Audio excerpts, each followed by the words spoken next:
사돈, 잠시만요. 이 결혼 없던 일로 하겠습니다. 강남 5성급 호텔 피로 현장. 사돈 댁의 충격적인 녹음 파일이 식장 안을 가득 채웠습니다. 1년만 버티면 그 집 재산 다 우리 거야. 그 촌스러운 시댁 며느리 노릇. 길어야 1년이면 끝나. 자식의 인생을 지키기 위해 평생 큰소리 한 번 안 치던 제가 모든 것을 걸었습니다. 자줏빛 한복 속에 숨겨둔 USB 하나. 그것이 강남 사돈댁을 무너뜨릴 줄은 미처 몰랐습니다. 본격적인 사연에 들어가기 앞서 영상을 만드는 저의 작은 정성이 여러분께 닿고 있다면 전체 알림과 구독과 좋아요로 마음을 보태주세요. 보태주신 소중한 응원은 더 좋은 이야기라는 부메랑이 되어 여러분의 일상에 큰 행복으로 되돌아갈 것입니다. 여러분, 안녕하세요. 오늘 제가 풀어놓을 이야기는요. 지금도 그때를 떠올리면 가슴이 두근거리고 손끝이 다 떨려오는 제 인생에서 가장 길었던 어느 봄날의 이야기예요. 차 한 잔 따뜻하게 우려놓으시고 편안하게 자리 잡고 앉으셔서 천천히 제 이야기를 들어주세요. 제 이름은 정순자. 올해 63이에요. 경기도 외곽의 작은 단독주택에서 30년 넘게 살고 있죠. 마당에는 제가 시집 올 때 시어머님이 심어주신 감나무 한 그루가 있는데 해마다 가을이면 빨갛게 익은 감이 주렁주렁 매달려서 동네 사람들이 다 부러워했어요. 봄이면 마당 한쪽에 상추, 고추, 깻잎을 심고요. 여름이면 그 그늘 아래 평상 펴놓고 남편이랑 수박 한 통 쪼개 먹는 게 제 인생의 가장 큰 낙이었어요. 남편 김영호 씨는 올해 65, 작년에 30년 다닌 중소기업에서 정년퇴직했어요. 평생 말이 많은 사람도 아니고 그렇다고 다정한 사람도 아니지만 한 번도 제 손에 물 한 방울 안 묻히게 한 적은 없어도 월급 봉투 그대로 가져다 안긴 사람이었죠. 술 한 잔 걸치고 들어오는 날이면 여보, 오늘도 고생했어. 그 한마디가 다였지만 저는 그 무뚝뚝한 한마디에 30년을 살아왔어요. 우리 부부에겐 늦둥이 외동아들 김민재가 있어요. 결혼하고 7년 만에 어렵게 얻은 아들이라 시어머니 살아생전에 그 집은 손귀한 집이라 며느리 들어와도 애 안 들어왔으면 쫓겨난다는 친척들의 수군거림 속에서 얼마나 마음 졸였는지 몰라요. 한약방, 용안 한의원, 절에서 100일 기도까지 안 해본 게 없었죠. 그러다가 32에 민재가 생겼을 때 저는 그 작은 빨간 두 줄을 보고 부엌 바닥에 주저앉아 한참 울었어요. 하나님, 부처님, 시어머님, 정말 감사합니다. 이 아이 잘 키울게요. 정말 잘 키울게요. 그렇게 어렵게 얻은 아들이라 저는 민재한테 정말 모든 걸 다 쏟아부었어요.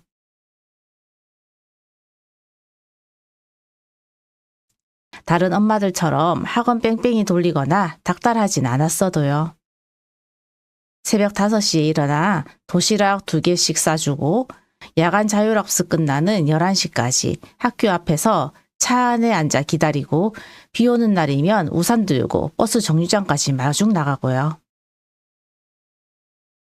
제 손은 어느새 거칠어지고 허리는 굽었지만 민재가 명문대 들어가고 대기업 입사하던 그날 저는 세상을 다 가진 것 같았어요. 민재는 정말 착하게 자란 아이예요. 키도 훤칠하고 인물도 제 아빠 닮아서 잘생긴 편이고 무엇보다 효심이 깊어요. 첫 월급 타서 빨간 내복 사들고 와서 엄마 이거 입고 따뜻하게 지내? 그러던 표정을 저는 죽을 때까지 못 잊을 거예요.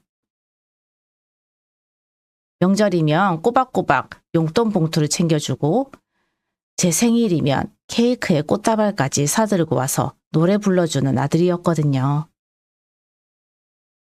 그럼 민재가 작년 가을 회사 동료라며 한 처녀를 집에 데려왔어요. 이름은 이지수. 나이는 민재보다 2살 어린 30. 같은 회사 마케팅팀에 다닌다고 했어요. 처음 그 아이가 우리 집 현관에 들어섰을 때 저는 솔직히 좀 놀랐어요.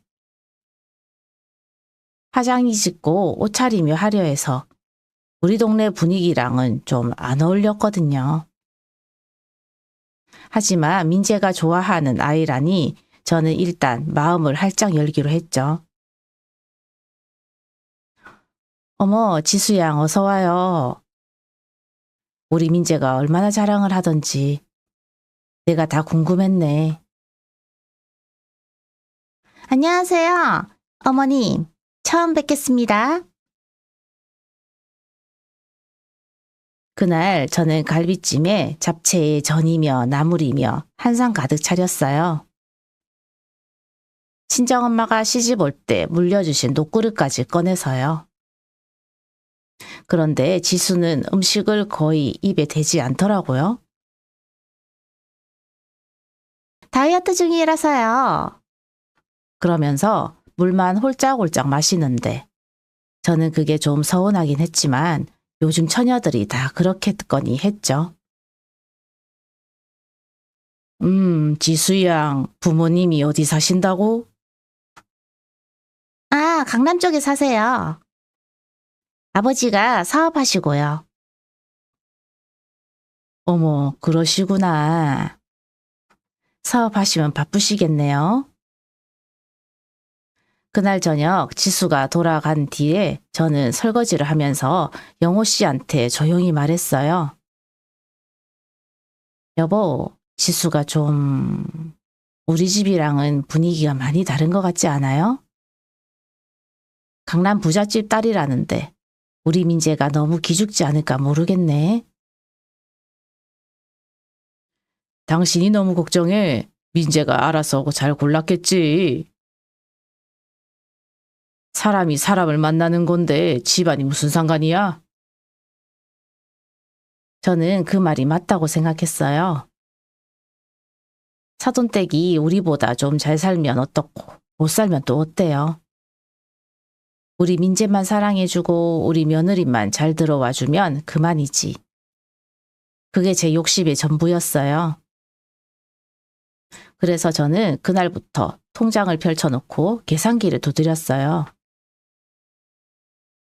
30년 동안 한 푼 두 푼 모은 적금, 영호 씨 퇴직금, 거기에 시어머님 돌아가시면서 남겨주신 작은 땅까지 정리해서요.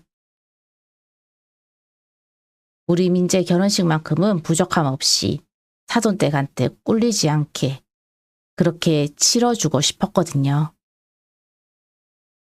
저는 그날 밤 잠자리에 들면서 두 손을 모으고 기도했어요. 우리 민재 평생 행복하게 해주세요. 좋은 며느리, 좋은 사돈 만나게 해주세요. 그저 그것뿐이에요. 그때까지만 해도 저는 정말 몰랐어요. 그 화려한 화장 뒤에 그 강남 부잣집 딸이라는 말 뒤에 어떤 끔찍한 진실이 숨어 있었는지를요. 그리고 제 평생의 헌신이 단 하루의 피로 연장에서 어떻게 산산조각 나게 될지를요. 지수가 우리 집에 다녀가고 한 달쯤 지났을 무렵이었어요. 가을 단풍이 막 들기 시작하던 10월 중순. 민재가 퇴근하고 돌아오자마자 제 손을 꼭 잡더라고요. 그날따라 아이 눈빛이 어찌나 진지하던지 저는 가슴이 두근거리기 시작했어요. 엄마, 아빠, 저 지수랑 결혼하고 싶어요. 내년 봄에요. 그래, 결심한 거냐? 둘이 그 정도까지 마음을 굳혔으면 아빠는 반대 안 한다. 아이고, 우리 민재가 벌써 장가를 다 가고. 엄마는 그저 좋다, 좋아. 그래, 지순네 부모님은 뭘 하셔? 지수 부모님도 좋다고 하셨어요. 그래서 말인데, 다음 주에 상견례 자리 한번 갖자고 하시더라고요. 강남에 있는 한정식 집인데, 거기 예약은 지순네 쪽에서 잡으셨대요. 저는 그 말에 살짝 마음이 걸렸어요. 보통 상견례는 양가가 의논해서 중간 정도 되는 장소로 정하는 게 예의잖아요. 그런데 일방적으로 강남 한정식 집을 잡았다니 조금 당황스럽긴 했죠. 하지만 사돈댁 분들이 강남에 사신다니까 그쪽이 편하시겠거니 하고 저는 그저 고개를 끄덕였어요. 그날부터 저는 상견례 준비에 매달렸어요. 동네 미용실에 가서 머리도 새로 했고요. 백화점 세일 마지막 날에 큰맘 먹고 50만 원짜리 한복 정장 한 벌을 샀어요. 사실 그 돈이면 적금 한 달치였지만 사돈댁 앞에서 우리 민재 엄마가 초라해 보이면 안 되잖아요. 영호 씨도 양복 한 벌 새로 맞추고 구두도 깨끗하게 닦아놨죠. 상견례 당일 강남의 그 한정식 집은 정말 으리으리하더라고요. 우리 부부는 약속 시간보다 30분이나 일찍 도착해서 자리를 잡고 앉았어요. 가슴이 어찌나 콩닥거리던지 영호 씨 손을 꼭 잡고 있었어요. 그런데요, 약속 시간이 지나도 사돈댁이 오질 않는 거예요. 10분, 20분, 30분. 1시간 다 되어 가는데도요. 민재는 자꾸 휴대폰을 들여다보면서 이상하다, 지수가 전화를 안 받네 하면서 안절부절 못하더라고요. 여보, 무슨 일이 생긴 건 아닌가 모르겠네. 길이 막히나? 아유, 강남이 원래 길이 좀 막히잖아요. 곧 오시겠죠. 그렇게 1시간 20분이 지나서야 한정식 문이 드르륵 열렸어요. 지수가 먼저 들어왔고 그 뒤로 사돈들 두 분이 따라 들어오는데 저는 그 첫인상을 지금도 잊을 수가 없어요. 사돈어른, 그러니까 지수 아버지 이태준 씨는 60대 중반쯤 되어 보였는데 짙은 갈색 정장에 번쩍거리는 금시계를 차고 있었고요. 머리는 포마드를 바른 듯 반들반들 넘겨져 있었어요. 사돈마님 박혜경 씨는 화려한 면풍백 핸드백을 들고 손가락마다 굵직한 반지를 끼고 들어오는데 입가에서는 어딘가 모르게 차가운 미소가 걸려 있었죠. 아이고, 오래 기다리셨소. 우리가 좀 늦었네. 강남 한복판에서 사업하는 사람이 워낙 바빠야 말이지. 아이고, 아닙니다, 사돈어른. 저희야 시간 많은 사람들인데요. 처음 뵙겠습니다. 민재 엄마 정순자라고 합니다. 어머, 한복 정장이세요? 호호, 요즘 누가 상견례 한복을 입나요? 그래도 정성이 보기 좋네요. 저는 그 말에 얼굴이 화끈 달아올랐어요. 50만 원이나 주고 산 한복 정장이 그분 눈에는 촌스럽고 시대에 뒤떨어진 옷으로 보였던 거예요. 영호 씨가 제 손을 살짝 잡아주는데 그 손이 미세하게 떨리고 있는 게 느껴졌어요. 음식이 나오기 시작하자 이태준 사돈어른은 본격적으로 자기 자랑을 늘어놓기 시작했어요. 강남에서 무역회사를 운영한다. 청담동에 본인 빌딩이 있다. 지수는 외동딸이라 어릴 때부터 미국 유학을 보냈다. 결혼하면 청담동에 신혼집을 차려줄 거다. 그런 이야기들을요. 그래, 사돈은 무슨 일을 하셨다고? 민지한테 듣기로는 중소기업이라고 했나? 예, 30년 다니다가 작년에 정년퇴직했습니다. 평범한 회사원이었지요. 그러게 내가 뭐랬니? 집안이 너무 차이가 나면 사돈끼리도 만나기가 거시기하다고. 저는 그 말을 분명히 들었어요. 작게 속삭인다고 했지만 그 목소리는 분명히 제 귀에까지 들렸거든요.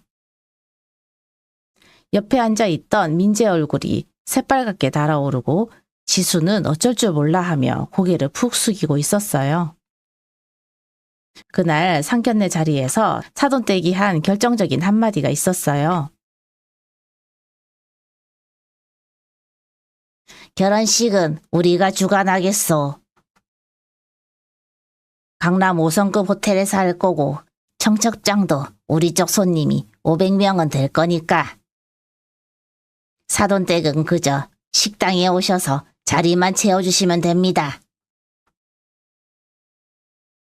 예단이나 예물은 뭐 형편되는 만큼 하시고. 아, 그리고 한 가지 더요. 우리 지수가 외동딸이라 결혼하고 나서도 우리 집에 자주 와야 해서요. 시댁에는 명절 때나 잠깐씩 들르는 걸로 미리 양해 부탁드려요. 호호. 요즘 다 그러잖아요. 저는 그 말을 듣고 가슴이 쿵 내려앉았어요. 30년 넘게 키운 우리 아들, 평생 효자였던 우리 민재가 결혼하고 나면 명절에 잠깐씩만 들르는 그런 아들이 된다는 말이잖아요. 그것도 며느리 될 집안에서 그렇게 못 박듯이 선언을 하다니요. 사돈, 그래도 명절이라는 게 시댁에서 차례도 지내고. 어머, 사돈, 요즘 세상에 차례가 어디 있어요? 우리 집은 일찌감치 다 정리했답니다. 사돈 댁도 이참에 정리하시는 게 어때요? 호호. 집으로 돌아오는 차 안에서 저와 영호 씨는 한마디도 하지 못했어요. 운전대를 잡은 민재의 손도 부들부들 떨리고 있었고요. 찻장 밖으로 가을 단풍잎이 붉게 물들어가고 있었는데 제 눈에는 그게 마치 핏빛처럼 보이더라고요. 집에 도착해서 한복 정장을 벗어 옷걸이에 걸면서 저는 한참을 그 자리에 서 있었어요. 그날 사돈마님이 비웃듯 던진 그 한마디. 한복 정장이세요? 그 말이 자꾸 귓가에서 맴돌더라고요. 아니야, 순자야. 사돈댁이 좀 화려해서 그렇지 우리 지수가 좋은 아이라면 그걸로 된 거야. 참자. 우리 민재만 행복하면 엄마는 다 참을 수 있어. 저는 그렇게 제 마음을 다독였어요. 그런데 그날 밤 잠자리에 누워 천장을 바라보는데 자꾸만 불길한 예감이 들더라고요. 가슴이 답답하고 명치 끝이 묵직하게 누르는 듯한 그런 느낌이요. 여러분, 어머니의 직감이라는 게 참 무서운 거예요. 그 불길한 예감은 결혼식 날짜가 다가올수록 점점 더 현실이 되어서 제 가슴을 갈갈이 찢어놓기 시작했거든요. 상견례가 끝나고 본격적인 결혼 준비가 시작되면서 사돈댁의 본색은 야금야금 드러나기 시작했어요. 처음엔 그저 부잣집 사람들 특유의 거만함이려니 그쪽 동네 분위기려니 하고 넘기려고 했는데요. 시간이 갈수록 그게 단순한 거만함이 아니라는 걸 깨닫게 됐어요. 상견례 후 일주일쯤 지났을까요? 사돈마님 박혜경 씨한테 처음으로 전화가 왔어요. 저는 휴대폰 화면에 지수 어머님이라고 뜨는 걸 보고 반가운 마음에 얼른 받았죠. 여보세요, 사돈. 안녕하셨어요. 전화 주셔서 정말 아, 사돈. 다름이 아니라 예단 얘기 좀 하려고요. 우리 지수가 결혼한다고 친척들이 다들 기대를 많이 하고 계셔서요. 명품 핸드백은 기본으로 5개 정도, 그리고 시고모님들 한복 5벌, 시이모님들 화장품 세트. 아, 그리고 현금 예단은 5천만 원 정도면 적당할 것 같은데. 사돈 생각은 어떠세요? 저는 그 말에 듣고 있던 휴대폰을 떨어뜨릴 뻔했어요. 5천만 원이요? 명품 핸드백 5개, 한복 5벌이요? 저는 그 자리에 멍하니 서서 한참을 아무 말도 못했어요. 사돈, 그게 좀... 저희 형편으로는 5천만 원이 좀 부담스러운데요. 그리고 명품 핸드백을 5개나요? 아유, 사돈, 그게 어디 부담이에요? 요즘 강남에서 결혼하는 집들 보세요. 1억은 기본이지. 우리는 그래도 사돈댁 형편 생각해서 절반 깎아드린 거예요. 호호. 사돈, 죄송하지만 저희는 그렇게는 도저히. 민재 신혼집 보태려고 모아둔 돈도 있고 결혼식 비용도 있는데. 어머, 사돈. 신혼집은 우리가 청담동에 차려준다고 했잖아요. 그 돈을 예단에 쓰시면 되겠네. 안 그래요? 호호. 그럼 그렇게 알고 끊을게요. 끊어요. 툭 하고 전화가 끊겼어요. 저는 한참을 휴대폰을 든 채 부엌 식탁기 앞에 앉아 있었어요. 손이 얼마나 떨리던지 휴대폰을 식탁 위에 내려놓는데 달그락 소리가 나더라고요. 그날 저녁 민재가 들어왔을 때 저는 조심스럽게 이야기를 꺼냈어요. 민재야, 사돈마님이 예단 얘기를 하시는데 명품 핸드백 5에, 한복 5에, 현금 5천만 원이라셨어. 엄마가 좀 부담스럽네. 네? 5천만 원이요? 엄마, 그건 너무 심한 거 아니에요? 제가 지수한테 얘기 해볼게요. 다음 날 민재가 지수와 통화를 하는데 평소 같으면 다정한 말투가 오가던 그 통화가 그날은 점점 격해지더라고요. 저는 일부러 마당으로 나와서 빨래를 넣은 척했지만 거실 창문 너머로 민재 목소리가 다 들렸어요. 지수야, 우리 엄마 형편에 5천만 원은 무리야. 그리고 명품 핸드백 5개라니. 너네 어머님이 좀 너무하시지 않아? 오빠, 우리 엄마가 얼마나 자존심이 센지 알잖아. 친척들 앞에서 체면이 있는 사람이야. 오빠 내가 좀 양보하면 안 돼? 우리 집에서 신혼집 다 해주는데 그 정도도 못 해줘? 지수야, 그 신혼집이 우리 엄마 부담이 되면 안 되잖아. 우리 엄마 아빠는 평생 모은 돈으로 결혼식 준비하시는데. 오빠, 그렇게 부담스러우면 결혼을 말던가. 우리 엄마 아빠가 우리 결혼식에 얼마를 쓰는지 알아? 호텔 대관료만 1억이야, 1억. 그에 비하면 예단 5천만 원이 그렇게 큰 돈이야?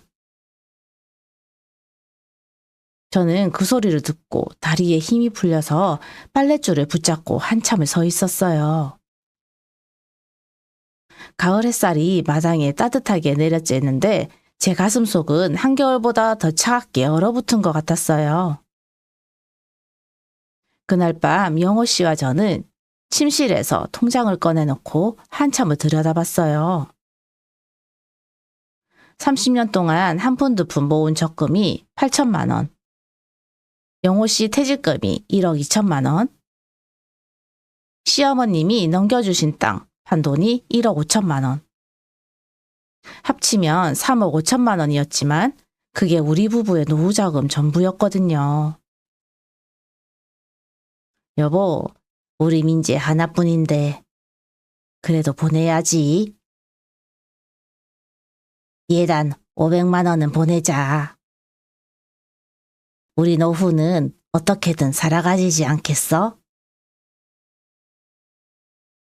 여보, 미안해요. 내가 자식 하나 잘 키워서 이렇게 보내는데 사돈댁한테 이런 대접까지 받게 해서. 당신이 미안할 게 뭐가 있어. 그래도 사돈댁이 우리 민재 잘 봐주시면 그걸로 된 거지. 저는 그렇게 마음을 다잡았어요. 그런데 사돈댁의 만행은 그게 끝이 아니었어요. 며칠 뒤 박혜경 사돈마님이 갑자기 우리 집에 들이닥쳤어요. 미리 연락도 없이요. 인터폰이 울려서 나가보니까 사돈마님이 명품 선글라스를 머리 위에 올리고 우리 집 대문 앞에 서 계시더라고요. 어머 사돈, 집이 참 정겹네요. 호호. 우리 지수가 이런 집에서도 잘 적응할 수 있을지 걱정이 되긴 하지만요. 어휴, 사돈, 오신다고 미리 말씀이라도 주시지. 차라도 한 잔 드릴게요. 뭐 드시겠어요? 녹차? 커피? 아, 됐어요. 잠깐 들렸어요. 다름이 아니라 결혼식 날짜 잡힌 김에 한 가지 부탁드릴 게 있어서요. 박혜경 사돈마님이 그날 가져온 부탁이라는 게 무엇이었는지 아세요? 결혼식 당일 우리 친척들 좌석을 식당 뒤쪽으로 배치해야겠다는 거였어요. 앞자리는 강남의 유력 인사들과 사돈댁 손님들로 채워야 한다고요. 그리고 또 하나, 결혼식 사회는 사돈어른이 친구분이 보실 거고 주례도 그쪽에서 알아서 정할 거라고요. 우리 영호 씨 형제분들 인사말 같은 건 시간 관계상 생략해야겠다고 했어요. 사돈, 그래도 신랑 측 가족인데 친척분들 좌석이. 사돈, 우리 집 손님들이 어떤 분인 줄 아세요? 국회의원, 대학 교수, 대기업 임원들이에요. 그분들이 뒷자리에 앉으면 모양이 안 나잖아요. 사돈 때 친척분들이야 어디 앉으셔도 상관이 없으시잖아요. 호호. 저는 그 말에 손에 들고 있던 찻잔을 식탁 위에 가만히 내려놓았어요. 손이 너무 떨려서요. 사돈마님이 가신 뒤에 저는 빈 거실에 혼자 앉아서 한참 울었어요. 30년 동안 키운 우리 아들의 결혼식인데 우리 친척들의 뒷자리에 앉아야 한다니요. 시댁 어른들 인사말도 못한다니요. 그날 저녁 시누이 영순 형님한테서 전화가 왔어요. 형님은 저보다 5살 위로 평생 저를 친동생처럼 아껴주신 분이에요. 옳게 민재 결혼식 청첩장 받았는데 너 괜찮니? 사돈댁이 좀 그렇다는 얘기가 동네에 다 퍼졌다. 동서가 그러는데 사돈댁이 너한테 예단을 5천만 원이나 요구했다며? 형님, 저 어떡해요? 우리 민재가 너무 사랑한대요. 저는 그저 우리 아들 행복했으면 좋겠어서. 옳게 정신 똑바로 차려라. 결혼은 2사람만 하는 게 아니야. 2집안이 만나는 거야. 사돈댁이 결혼 전부터 저렇게 너를 무시하면 결혼 후에는 어떻겠니? 우리 민재가 평생 처가 눈치 보면서 살아야 한다고. 저는 그날 밤 한숨도 못 잤어요. 형님의 그 말이 자꾸만 귓가에 맴돌더라고요. 결혼 전부터 저렇게 무시하면 결혼 후에는 어떻겠니? 그 말이요. 새벽 늦게 마당으로 나가서 시어머님이 심어주신 그 감나무 아래에 한참을 서 있었어요. 차가운 가을바람이 옷깃 사이로 파고드는데 제 눈에서는 뜨거운 눈물이 자꾸만 흘러내렸어요. 시어머님 살아생전에 저한테 늘 그러셨거든요. 순자야, 너는 우리 집 보배다. 우리 민재 잘 키워줘서 고맙다. 그 말씀이요. 어머님, 저 어떻게 해야 할까요? 우리 민재 평생 처가 눈치 보면서 살게 해야 할까요? 저는 며느리 잘못 들어와서 아들 인생을 망치는 그런 시어머니가 되고 싶지 않은데요. 여러분, 그때까지만 해도 저는 그래도 참아야 한다고. 우리 아들 행복을 위해서라면 이 정도 수치심은 견뎌야 한다고 생각했어요. 그런데 며칠 뒤 더 충격적인 일이 벌어지면서 저는 완전히 무너지게 됐어요. 그 일이 뭐였는지 다음 이야기에서 풀어드릴게요. 결혼식이 2주 앞으로 다가올 무렵 사돈마님은 또 전화를 걸어왔어요. 1,500만 원짜리 명품 시계가 마지막으로 필요하다고요. 저는 화장실에서 한참을 울다가 결국 적금 하나를 더 깨서 그 돈을 보냈어요. 통장에는 이제 정말 몇 푼 남지 않았어요. 며칠 뒤 지수가 결혼식 한복을 보여주겠다며 청담동 한복집으로 저를 불렀어요. 약속 시간보다 30분이나 일찍 도착해 기다리는데 2시간이 지나도록 2사람은 나타나지 않았죠. 화장실에 가려고 일어났을 때 한복집 안쪽 작은 방에서 익숙한 목소리가 흘러나왔어요.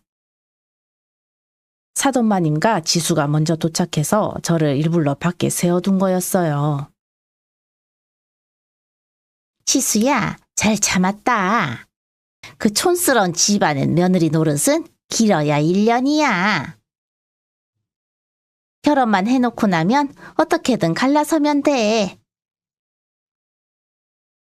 엄마, 진짜 1년 만이지? 그 한복 정장 입은 시어머니 보는 것도 토 나올 것 같아. 위자료 명목으로 청담동 신혼집 명의는 내 앞으로 해놨어. 1년만 버티면 다 내 거야. 예단으로 받은 5천만 원이랑 명품 가방도 다 우리가 챙기는 거니까 손해 볼 거 없잖아. 변호사도 이미 알아받았다. 엄마는 진짜 머리 잘 굴려. 저는 그 자리에서 다리가 풀려 벽을 짚었어요.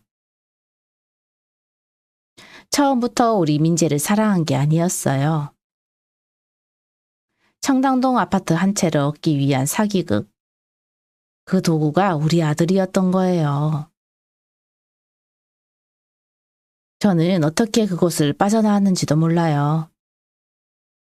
정신을 차려보니 청담동 골목길에 멍하니 서 있더라고요. 집에 돌아와 영호 씨한테 모든 걸 털어놓았어요. 그날 밤 우리 민재를 불러 앉혔죠. 그런데 우리 아들의 반응이 가장 큰 비수였어요.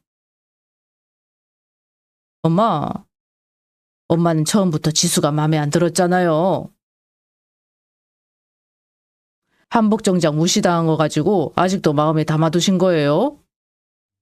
지수가 그럴 리 없어요. 저 결혼해요. 누가 뭐래도요. 평생 한 번도 저에게 큰 소리 친 적 없던 아들이 처음으로 그 여자 편을 들며 제 가슴에 칼을 꽂았어요. 민재는 방으로 들어가 문을 쾅 닫아버렸죠. 다음 날 신우이 형님과 친정올 K에게 전화했지만 돌아오는 대답은 한결같았어요. 내가 예민한 거다. 잘못 들은 거다. 이제 와서 어떻게 물으냐. 정말 아무도 제 편이 아니었어요. 그날 새벽 3시 저는 잠을 못 이루고 부엌 식탁에 앉았어요. 식탁 위에는 민재가 초등학교 1학년 때 그려준 어버이날 그림이 액자 속에 있었어요. 엄마 아빠 사랑해요. 평생 효도할게요. 라는 삐뚤빼뚤한 글씨가요.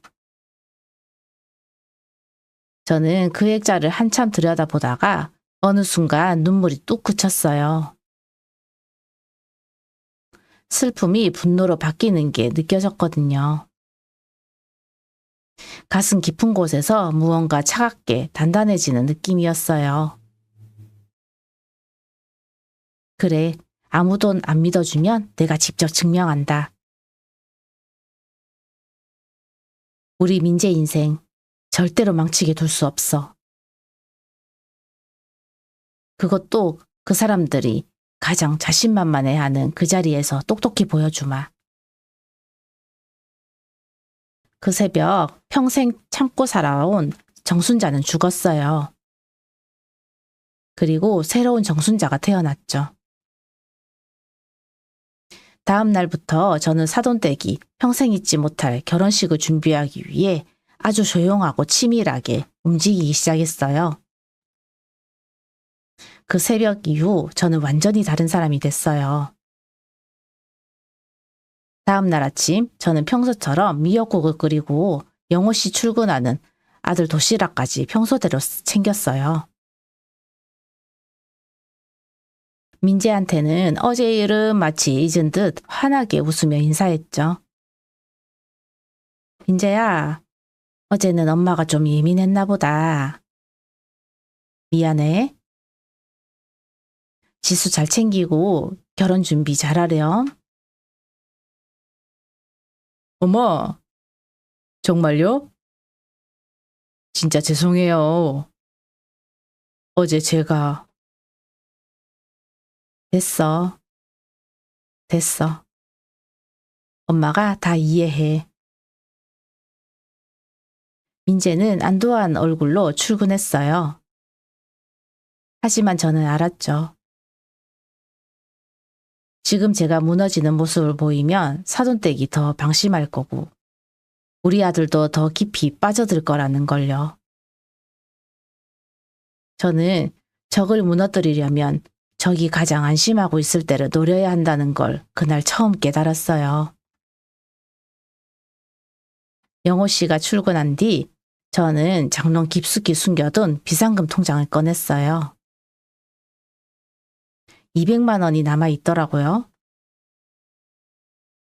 며느리 산후조리 비용으로 따로 모아둔 돈이었지만 이제 그 돈은 다른 용도로 써야 했죠. 저는 옷장에서 가장 단정한 옷을 꺼내 입고 시내로 나갔어요. 처음 찾아간 곳은 동네에 가까운 흥신소였어요. 평생 흥신소라는 곳에 발을 들여놓을 줄은 꿈에도 몰랐는데요. 그날 저는 망설임 없이 그 문을 열고 들어갔어요. 50대 후반쯤 되어 보이는 소장님 한 분이 앉아 계셨는데 제 이야기를 듣더니 한참을 고개를 끄덕이시더라고요. 어머님, 마음 단단히 먹으세요. 이런 케이스 많이 봤습니다. 강남 쪽에 사기 결혼으로 위자료 받아 챙기는 모녀들이 한두 명이 아니에요. 일주일이면 충분히 알아봐 드릴 수도 있어요. 저는 통장에서 100만 원을 인출해 계약금으로 드렸어요. 소장님은 사돈어른의 사업체, 사돈마님의 과거 행적, 그리고 무엇보다 지수의 결혼 이력과 주변 인물까지 다 조사해 주시겠다고 하셨죠. 흥신소를 나오는데 곧장 휴대폰 매장으로 갔어요. 손바닥만한 녹음기를 하나 샀거든요. 점원이 이게 요즘 인기 많아요. 강의 녹음용으로도요. 그러면서 작동법을 알려줬는데 저는 그날 그 녹음기를 가방에 넣고 다니면서 사돈마님과 통화할 때마다 스피커폰으로 받아 녹음을 시작했어요. 며칠 동안 사돈마님은 또 몇 번이나 전화를 걸어왔어요. 결혼식 당일 신부 메이크업 비용, 부케 비용, 심지어 식장에 놓을 꽃장식 추가 비용까지 모두 우리 집에서 부담하라는 거였어요. 저는 그때마다 일부러 부드러운 목소리로 사돈 알겠습니다. 그렇게 하겠습니다. 그렇게 대답했죠. 그러면서 사돈마님이 흘리는 말 한마디 한마디를 다 녹음했어요. 사돈, 그리고 결혼식 끝나면 신혼여행 다녀와서 우리 집에서 한 달 정도 같이 살 거예요. 사돈 댁에는 안 들릴 거고요. 우리 지수가 사돈 댁이 너무 불편하다고 해서요. 호호. 아유, 사돈. 그게 다 우리 며느리한 편한 대로 해야지요. 알겠습니다. 저는 그 녹음 파일들을 하나하나 컴퓨터에 옮겨 저장했어요. 영호 씨한테도 이 모든 계획을 다 털어놨죠. 영호 씨는 처음엔 여보, 너무 위험한 거 아니야? 하면서 걱정했지만 결국엔 제 손을 꼭 잡아주더라고요. 여보, 같이 가자. 당신 혼자 하게 두지 않을게. 우리 민재 인생이 달린 일인데 내가 어떻게 가만히 있겠어?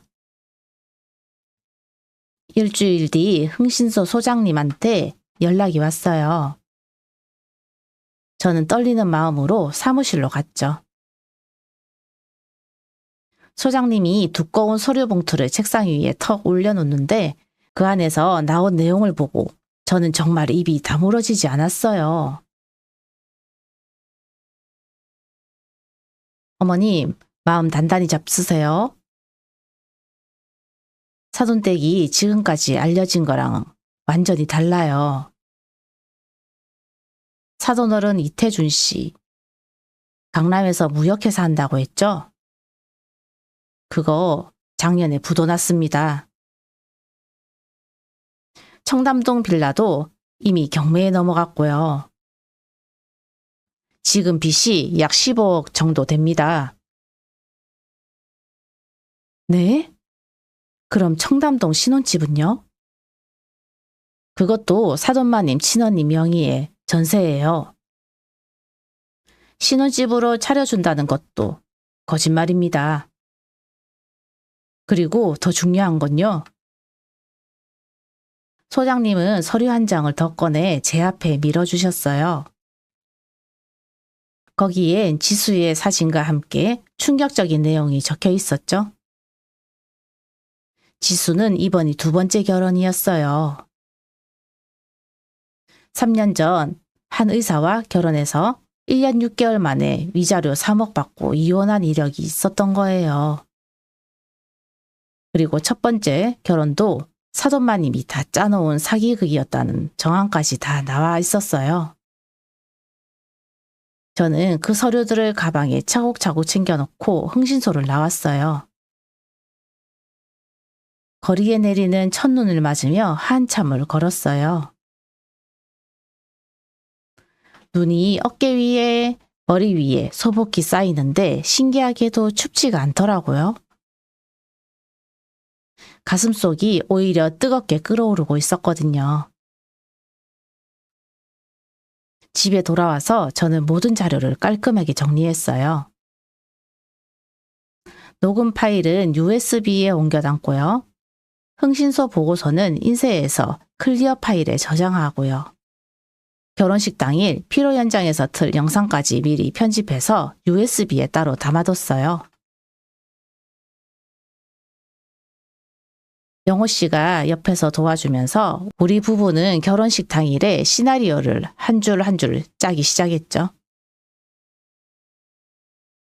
여보, 사회 보시는 분한테 미리 부탁해서 마이크 한번 빌리는 걸로 하자. 피로연 시작할 때 사돈 인사 끝나면 당신이 올라가는 거야. 여보, 저 떨지 않을 거예요. 30년 키운 우리 아들 인생이 걸린 일인데 제가 어떻게 떨겠어요? 결혼식 전날 밤 저는 평소처럼 따뜻한 우유를 한 잔 끓여서 민재 방으로 들어갔어요. 민재는 침대에 앉아 양복을 입어보고 있었는데 거울 속 자기 모습을 보며 환하게 웃고 있더라고요. 그 웃음을 보는데 제 가슴이 미어졌어요. 내일이면 저 아이는 모든 걸 알게 될 텐데 얼마나 충격을 받을까? 얼마나 무너질까? 민재야, 우리 아들, 엄마가 너 사랑하는 거 알지? 어휴, 엄마, 갑자기 왜 그러세요? 당연히 알죠. 민재야, 무슨 일이 있어도 엄마는 내 편이야. 잊지 마라. 민재는 영문도 모른 채 그저 웃기만 했어요. 저는 아들 방을 나와 안방으로 돌아와서 내일 입을 한복을 다시 한번 다림질했어요. 사돈마님이 비웃었던 그 한복 정장이 아니라 시어머님이 시집 올 때 직접 지어주신 자줏빛 비단 한복이었죠. 그 한복은 시어머님 손때가 묻은 우리 김씨 집안의 자존심이었거든요. 저는 거울 앞에 서서 그 한복을 가만히 어깨에 대보며 다짐했어요. 내일이면 모든 게 끝난다고요. 우리 민재를 사기 결혼해서 건져낼 거라고요. 그리고 사돈댁이 평생 잊지 못할 망신을 안겨주겠다고요. 어머님, 저 내일 어머님 한복 입고 갑니다. 도와주세요. 우리 민재 지켜내게 해주세요. 창밖에는 한방눈이 펑펑 쏟아지고 있었어요.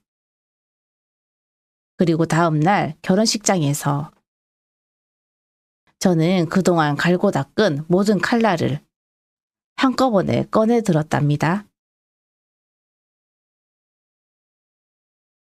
결혼식 당일 강남의 5성급 호텔 그랜드 볼룸은 그야말로 으리으리했어요.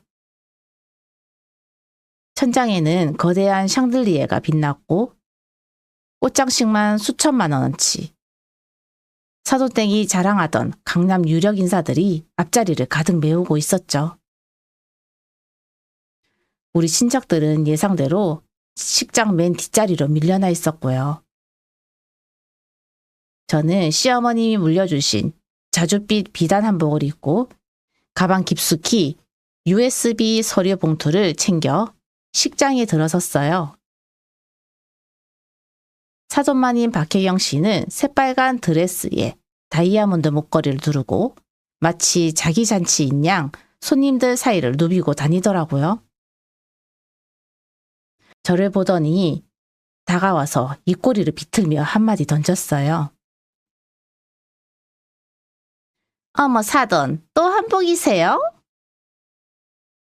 정말 한결같으시네요. 호호.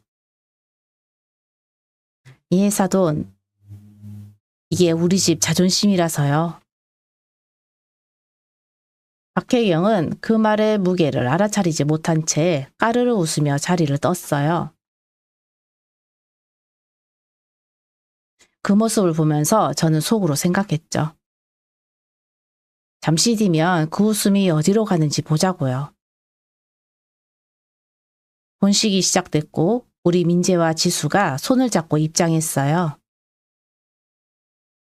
새하얀 드레스를 입은 지수의 얼굴엔 행복한 미소가 가득했지만 저는 알고 있었어요. 그 미소가 1년짜리 연기라는 걸요. 본식이 끝나고 피로 연장으로 자리가 옮겨졌어요. 사돈 어른이 마이크를 잡고 거드름을 한껏 피우며 인사말을 시작했죠.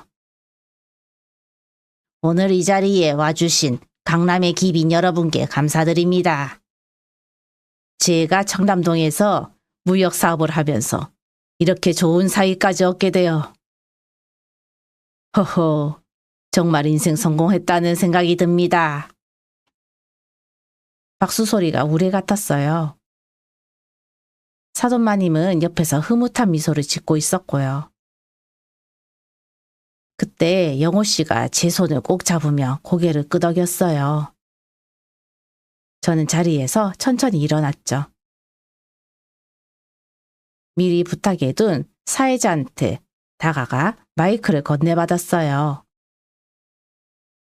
식장 안의 모든 시선이 갑자기 저한테 쏠렸어요. 사돈마님의 얼굴이 살짝 굳어지는 게 보였죠. 안녕하세요. 신랑 어머니 정순자입니다. 오늘 귀한 자리에 와주신 모든 분들께 감사드립니다. 그런데 제가 오늘 이 자리를 빌려 꼭 드려야 할 말씀이 있습니다. 사돈 무슨 말씀을? 사돈, 잠시만요. 끝까지 들어주세요. 저 오늘 이 결혼 없던 일로 하겠습니다. 식장 안이 순식간에 얼어붙었어요. 누군가가 들고 있던 와인잔을 떨어뜨리는 소리가 쟁그랑 울렸죠. 민재 얼굴이 새하얗게 질리고 지수의 손이 부들부들 떨리기 시작했어요. 사돈 어른은 자리에서 벌떡 일어나며 소리를 질렀어요. 사돈, 지금 이게 무슨 짓이요? 결혼식 다 끝났는데. 사돈 어른, 잠시만 들어주세요. 여러분, 제가 왜 이런 말씀을 드리는지 지금부터 보여드리겠습니다. 저는 사회자에게 미리 부탁해둔 대형 스크린을 가리켰어요. 영호 씨가 무대 뒤에서 USB를 꽂자 스크린 영상이 재생되기 시작했어요. 청담동 한복집에서 녹음한 사돈마님과 지수의 그 대화가 식장 스피커를 통해 쩌렁쩌렁 울려 펴졌어요. 지수야, 잘 참았다. 그 촌스러운 집안 며느리 노릇은 길어야 1년이야. 이자료 명목으로 청담동 신혼집 명의는 내 앞으로 해놨어. 1년만 버티면 다 내 거야. 엄마는 진짜 머리 잘 굴려. 식장 안에 있던 500명의 손님들이 일제히 술렁이기 시작했어요. 강남의 유력 인사들이 입을 떡 벌리고 사돈마님의 친척들은 자기들끼리 수근거리기 시작했죠. 박혜경 사돈마님은 그 자리에서 다리가 풀려 의자에 털썩 주저앉아 버렸어요. 여러분, 이것뿐만이 아닙니다. 사돈어른이 자랑하시던 청담동 빌라. 작년에 이미 경매로 넘어갔고요. 빚이 15억입니다. 신혼집으로 차려준다는 청담동 아파트는 사돈마님 친언니 명의의 전세고요. 그리고 신부 이지수 씨. 이번이 두 번째 결혼입니다. 3년 전 의사와 결혼해 1년 6개월 만에 위자료 3억을 받고 이혼한 이력이 있어요. 그것도 같은 수법으로요. 식장 안이 그야말로 아수라장이 됐어요. 강남의 유력 인사라던 손님들이 황급히 자리를 뜨기 시작했고 카메라 플래시가 여기저기서 터졌어요. 우리 민재는 어리 빠진 얼굴로 지수를 바라봤고 지수는 고개를 푹 숙인 채 아무 말도 하지 못했어요. 민재야, 엄마가 미안하다. 결혼식 당일에 이런 모습을 보여줘서. 하지만 엄마는 우리 아들이 평생 사기 결혼을 들러리로 살게 둘 수 없었어. 엄마 말이 맞았어요. 죄송해요. 정말 죄송해요. 저는 아들을 꼭 끌어안았어요. 30년 키운 우리 아들이 제품에서 어린아이처럼 흐느꼈죠.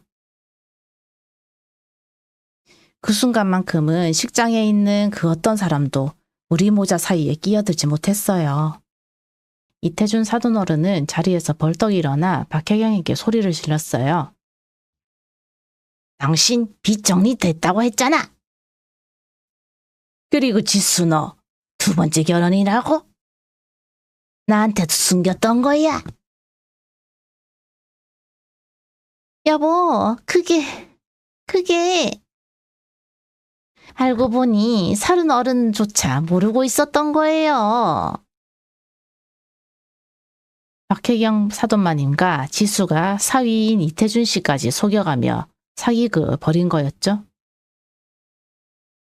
사돈어른은 그 자리에서 박혜경의 뺨을 때릴 듯 손을 들어 올렸다가 결국 주먹을 쥐고 식장을 박차고 나가버렸어요. 식장에 와 있던 박혜경 친척들도 등을 돌렸어요. 한 친척 어른이 다가와 박혜경의 어깨를 잡고 흔들며 호통을 쳤죠. 혜경아, 너 이번이 처음이 아니지? 작년에 사촌 동생도 너 때문에 결혼 깨졌다는 소문, 그게 정말이었구나. 너 진짜 사람도 아니다. 지수는 결국 식장 한가운데 주저앉아 통곡하기 시작했어요. 하지만 누구 하나 위로해주는 사람이 없었죠. 강남 유력 인사라던 손님들은 이미 다 떠났고 텅 빈 식장에는 우리 가족과 박혜경 모녀 그리고 몇몇 친척들만 남아 있었어요. 오빠 내가 잘못했어. 엄마가 시켜서 그런 거야. 나는 오빠 진짜 좋아해. 다시 시작하자, 응? 지수 씨, 이 결혼은 없던 일이에요. 우리 엄마가 평생 모은 돈으로 보낸 예단, 명품 가방, 시계 다 돌려주세요. 못 돌려주시면 법적으로 진행하겠습니다. 이미 변호사도 다 알아받았어요. 저는 그 순간 우리 아들이 얼마나 자랑스럽던지요. 그 어린 나이에도 충격 속에서도 정신을 차리고 자기 자리를 지키는 모습이요. 영호 씨도 옆에서 아들의 어깨를 든든하게 잡아주고 있었죠. 그 결혼 이야기는 강남 바닥에 순식간에 퍼졌어요. 박혜경 모녀는 결국 사기 결혼 미수와 사기 혐의로 고소당했고요. 우리가 보낸 예단 5천만 원, 명품 가방, 시계까지 모두 돌려받았어요. 사돈 어른은 박혜경과 이혼 소송에 들어갔고 지수는 결국 강남을 떠나 어디론가 자취를 감췄다고 들었어요. 우리 민재는 한동안 많이 힘들어했어요. 1년 가까이 마음에 둔 사람한테 그렇게 배신을 당했으니까요. 하지만 시간이 약이라고 6개월쯤 지나니까 다시 웃기 시작하더라고요. 그리고 작년 가을 회사 후배라며 진짜 좋은 처녀를 데리고 왔어요. 평범한 회사원의 외동딸인데 손이 야무지고 마음씨도 어찌나 곱던지요. 두 사람은 올봄에 조촐하게 결혼식을 올렸고 지금은 우리 집 근처 작은 아파트에서 신혼살림을 차렸어요. 며느리는 주말마다 와서 제 손을 잡고 같이 시장도 보러 다닌답니다. 여러분, 제 긴 이야기 끝까지 들어주셔서 정말 감사합니다. 제가 이 이야기를 통해 꼭 드리고 싶은 말씀이 있어요. 자식을 사랑하는 마음과 자식의 인생을 망치는 일을 막아주는 일은 다른 것이 아니에요. 때로는 부모가 모진 사람이 되어야 자식이 살아남을 수 있는 순간이 있어요. 그리고 어머니의 직감은요, 절대 틀리지 않습니다. 혹시 지금 이 영상을 보시는 분들 중에 자식 결혼을 앞두고 마음이 불편하신 분이 계시다면요, 그 불편한 마음 그냥 넘기지 마세요. 끝까지 알아보고 끝까지 지켜내세요. 자식의 인생은 한 번뿐이니까요. 오늘도 우리 집 마당에 감나무 아래엔 따뜻한 햇살이 내려쬐고 있어요. 시어머님이 심어주신 그 감나무가 올해도 감을 가득 매달았답니다. 여러분, 늘 건강하시고요. 가족 모두 평안하시길 진심으로 빌어드릴게요. 정순자였습니다. 감사합니다. 오늘 들려드린 사연, 여러분은 어떻게 들으셨나요? 지금 이 시간에도 힘든 시간을 견뎌내고 있을 사연의 주인공분에게 따뜻한 응원의 댓글 한 줄 남겨주세요. 여러분의 진심 어린 한마디가 주인공분께는 다시 일어설 수 있는 큰 용기가 될 것입니다. 감사합니다.